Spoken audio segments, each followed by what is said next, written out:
A seductive stranger with a stack of secrets, a mysterious mansion, and an aspiring American author all feature in director Guillermo del Toro's gothic romance Crimson Peak. I'm Jan, and this is 10 things you probably didn't know about Crimson Peak. Director Guillermo del Toro wrote 10-page character biographies for Jessica Chastain, Mia Wasikowska, and Tom Hiddleston. The in-depth biographies included details such as the characters' upbringing, relationships with their parents, favourite smells, and secrets, all of which del Toro told each actor to keep to him or herself. The information not only helped the stars prepare for their roles, but also ensured they were on the same page as del Toro when it came to understanding their characters' actions, influences, and motivations.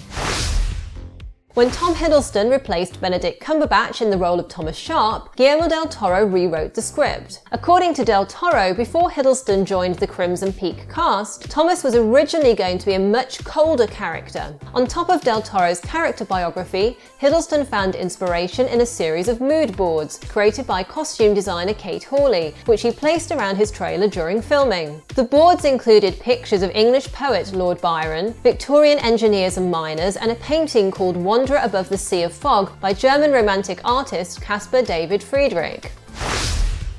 When del Toro first sent Jessica Chastain the script for Crimson Peak, he assumed she'd want to play the main character Edith, an aspiring American author. But Chastain was more interested in the role of the mysterious antagonist Lucille, who's the sister of Tom Hiddleston's character Thomas. Crimson Peak was a tough shoot for Chastain, as not only did she have to get into the dark headspace necessary to play Lucille, but she was also filming a most violent year at the same time. So when it was time to shoot an especially adrenaline-charged scene, del Toro suggested Chastain drink several large espressos to get in the right mood. Oh, and by the way, Chastain also learnt to play the piano for the film. Not long after Charlie Hunnam finished filming Pacific Rim with Guillermo del Toro, the director sent Hunnam an email asking him to star in Crimson Peak. From then on in, Hunnam and del Toro worked together to create a biography for Hunnam's character, a young American doctor called Alan McMichael. The one thing del Toro wasn't keen on that Hunnam suggested was that Dr. McMichael should be a pipe smoker. According to Hunnam, the reason was that del Toro didn't want to add pipe smoking to the list of things he had to fight the studio to get on screen.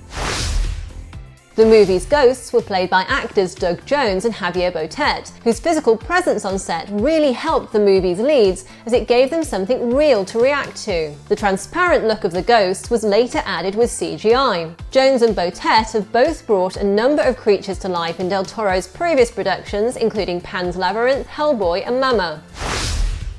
To bring to life the Gothic mansion Allerdale Hall, aka Crimson Peak, a huge set was built at Pinewood Toronto Studios. It took 6 months to design and build the 3.5-story set, which not only had a working elevator but also functioning fireplaces. The mansion's rooms were linked by hallways, which meant the camera could move seamlessly around the house, and del Toro could avoid having to digitally stitch scenes together in post-production. The only room that wasn't connected to the main mansion set was the bedroom.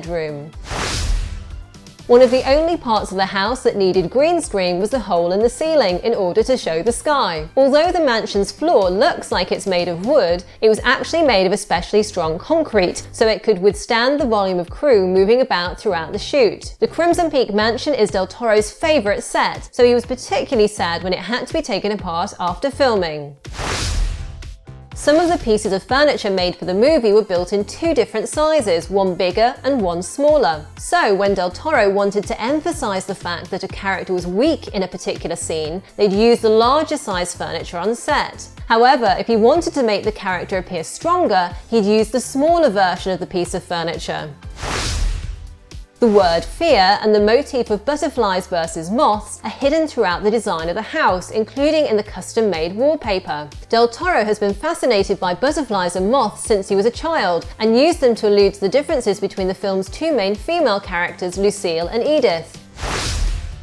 When del Toro and his co-writer Matthew Robbins were penning the Crimson Peak script, They were inspired by an array of novels, including Emily Bronte's Wuthering Heights, Charles Dickens' Great Expectations, Daphne du Maurier's Rebecca, Charlotte Bronte's Jane Eyre, and one of Del Toro's favourite Gothic novels, Joseph Sheridan Le Fanu's Uncle Silas. In fact, the character Mia Wasikowska plays in Crimson Peak is named Edith after American author Edith Wharton, whose novels include The Age of Innocence. And given Del Toro's love of Frankenstein and the fact that author Mary Shelley is mentioned in the film, it's quite possible that Edith's surname, Cushing, is a reference to actor Peter Cushing, who played Frankenstein in many Hammer horror movies. Now let me know in the comments below which are your favourite Guillermo del Toro movies and what are the spookiest stories you've seen on screen.